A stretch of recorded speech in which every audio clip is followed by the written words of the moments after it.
rolling, action. Hey guys, my name is Paige Gerardo, aka Inspired Paige on Instagram and Twitter.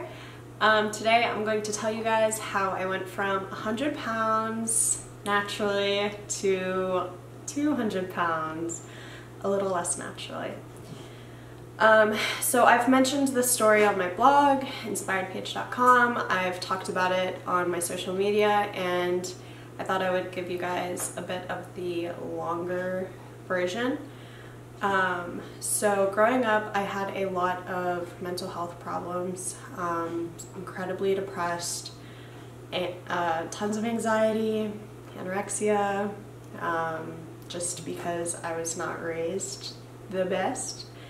And so that kind of translated into my young adulthood.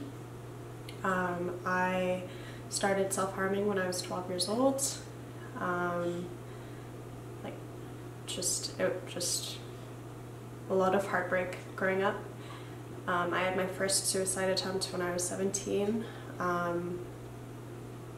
Obviously failed. Had my second suicide attempt when I was 19, almost succeeded. And so fast forward to 21 years old. Sorry, that's my dog.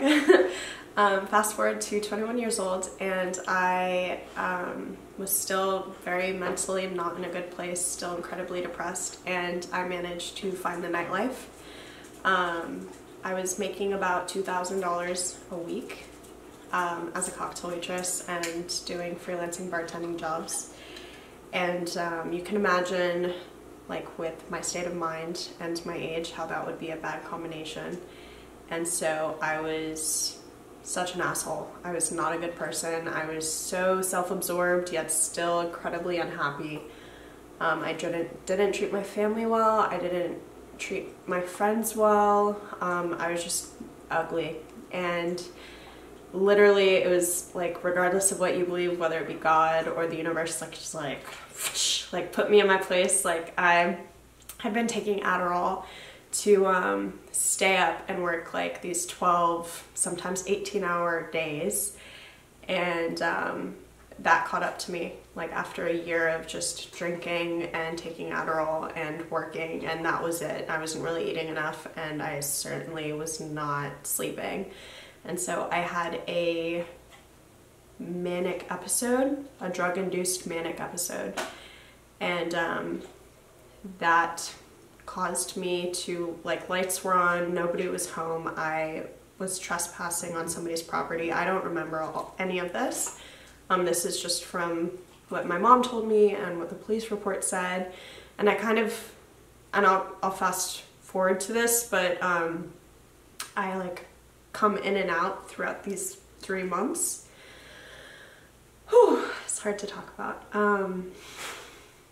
So I hit a police officer, and that landed me in jail, as you can imagine, for 2 months, until they realized, oh, like, she's very, very unwell. And so then they put me in the psych ward, and the doctors didn't have any idea what was going on, because it's not as if I could tell them. So yeah, they gave me tons of different drugs to try and bring me back down to earth, and steroids finally did the job.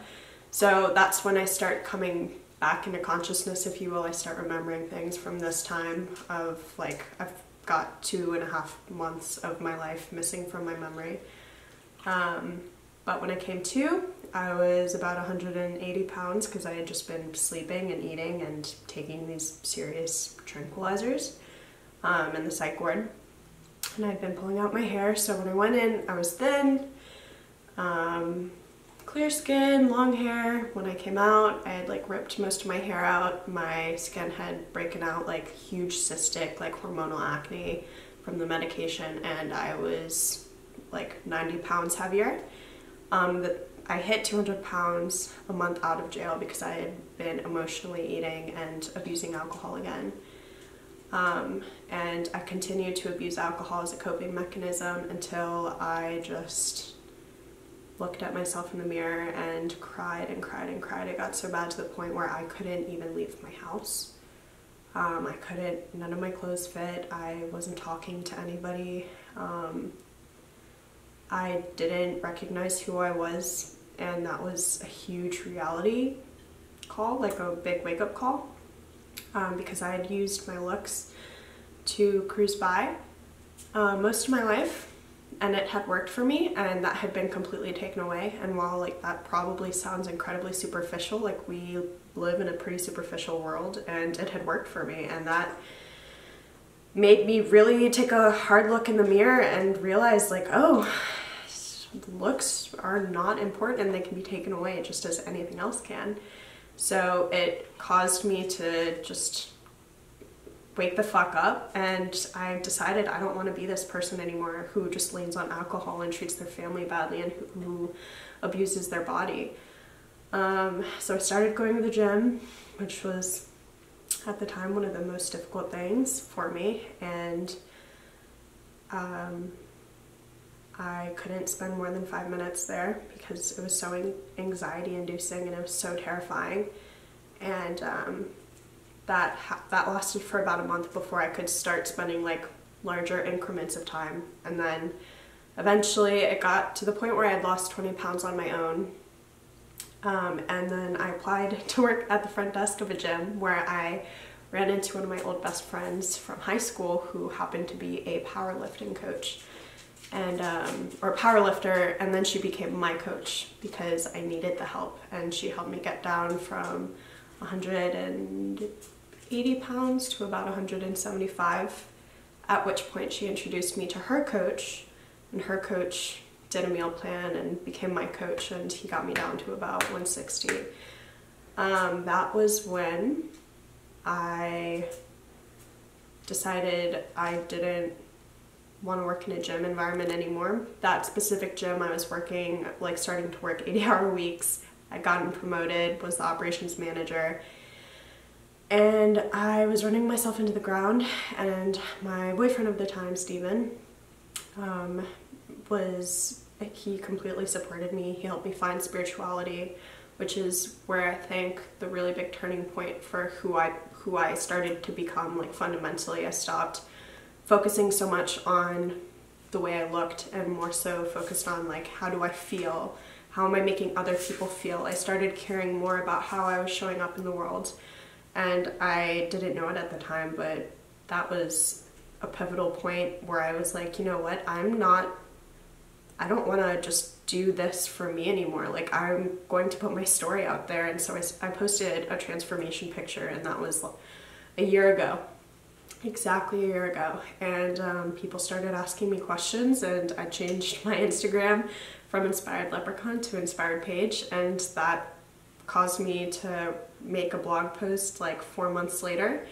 And it's just put me on this crazy journey of sharing my really fucked up story to help other people, which through time I now help people through trauma find a healthier lifestyle and healthier version of themselves through fitness and wellness. And it's always hard for me to talk about this, obviously, because while I'm only 2 years removed, it makes me really sad to think about the kind of person I was, but I'm also grateful for everything that happened, because I wouldn't do what I'm doing now. Like, I've gotten letters from people saying I've helped them get out of really sticky situations, and I know that while not everyone has the same exact story that I do, there's certainly aspects of my story, or even, you know, they can just see some of them in myself. And I want people to know it's okay